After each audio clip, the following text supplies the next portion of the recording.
राज्यात ईव्हीएम सरकार स्थापन झालं आहे. लोकशाहीचा गळा घोटण्याचं काम राज्यकर्ते ईव्हीएमच्या माध्यमातून करत आहेत. त्यामुळे ईव्हीएम हद्दपार करून बॅलेट पेपरवर मतदान घेण्यासाठी काँग्रेसने ईव्हीएम गो बॅक स्वाक्षरी मोहीम सुरू केली आहे. या मोहिमेत जनतेने सहभागी व्हावे असे आवाहन काँग्रेसचे शहर जिल्हाध्यक्ष पृथ्वीराज पाटील यांनी केले. अखिल भारतीय काँग्रेस पक्षाकडून ईव्हीएम हटाओ लोकशाही बचाव मोहिमेअंतर्गत राज्यातून 5 लाख सह्यांचं निवेदन राष्ट्रपती, पंतप्रधान, सरन्यायाधीश आणि मुख्य निवडणूक आयुक्तांना देण्यात येणार आहे.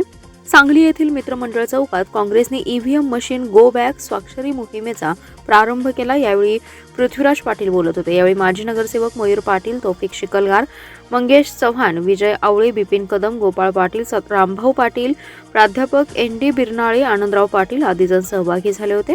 पृथ्वीराज म्हणाले की राज्यात महाविकास आघाडीला लोकसभेत मोठे यश प्राप्त झालं असताना आणि विधानसभेला कोणतीही लाट नसताना झालेला पराभव अनाकलनीय, अविश्वसनीय आणि धक्कादायक आहे. लोकसभेच्या उलटे निकाल कसे काय लागू शकतात? 20 नोव्हेंबर आणि 21 नोव्हेंबर रोजी जाहीर मतांमध्ये 76 लाख मतांची वाढ झाली कशी, असा प्रश्न उपस्थित होतोय. ईव्हीएम मशीन हॅक होऊ शकते असे जगातील आणि देशातील अनेक वैज्ञानिकांचं म्हणणं आहे.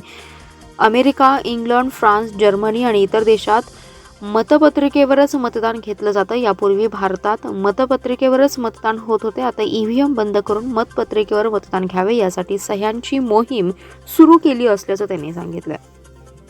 संपूर्ण जगामध्ये सर्वात मोठ्या लोकशाही असणाऱ्या भारत देशामध्ये महाराष्ट्रातलं विधानसभेचं मतदान पार पडलं. निवडणुकीचे निकालही लागले आणि आत्तापर्यंतच्या निवडणुकीच्या इतिहासामध्ये सर्व जवळपास राज्यामध्ये प्रत्येक मतदारसंघामध्ये ईव्हीएमवरती मोठा संशय व्यक्त केला गेलेला आहे आणि त्या ठिकाणी काँग्रेस, राष्ट्रवादी, शिवसेना म्हणजे महाविकास आघाडीच्या फक्त उमेदवार, कार्यकर्ते, नेत्यांच्या बरोबर सामान्य जनताही आता प्रश्न विचारायला लागलेले आहे की हे घडलं कसं, एवढं मताधिक्य कसं काय विरोधी पक्षाच्या किंवा सत्ताधाऱ्यांना मिळालं आणि महाविकास आघाडीच्या उमेदवाराला एवढं मताधिक्य कमी कसं झालं, हा सर्वत्र प्रश्न विचारला जातो. आणि त्यासाठी आज या ठिकाणी सांगली शहर जिल्हा काँग्रेस कमिटीच्या वतीनं आम्ही अखिल भारतीय काँग्रेस कमिटीच्या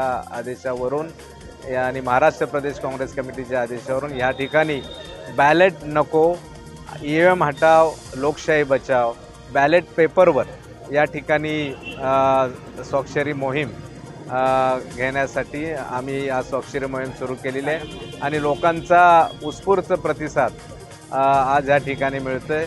ह्या पुढच्या निवडणुका ह्या बॅलेट पेपरवरच झाल्या पाहिजेत अशी लोकांची मागणी आहे. नुकतंच मरकटवाडीला ज्या ठिकाणी तिथल्या नागरिकांनी उत्स्फूर्तपणे बॅलेट पेपरवर फेर मतदान घेऊन त्या ठिकाणी ह्याच निवडणुकीसंदर्भामध्ये ते मतदान सुरू असताना त्या ठिकाणी पोलीस प्रशासनानं त्या ठिकाणी जमावबंदी लागू केली आणि एका अर्थानं लोकशाहीचा गळा घोटायचं काम या ठिकाणी सत्ताधारी पक्ष करतायत. ते दुर्दैव आहे आणि ह्या पुढच्या काळामध्ये अशाच पद्धतीनं जर का निवडणुका पुढं चालू राहिल्या तर लोकांचा विश्वास लोकशाही प्रक्रियेवरील उडेल आणि अमेरिकासारख्या आणि अनेक प्रगत देशामध्ये ईव्हीएम ज्या ठिकाणी बंद केले आणि बॅलेट पेपरवर मतदान त्यांनी सुरू केलं तर आम्हाला असं वाटलं की भारतीय निवडणूक आयोगानं ताबडतोब ह्याची दखल घेत बॅलेट पेपरवर ह्या निवडणुका घ्याव्यात.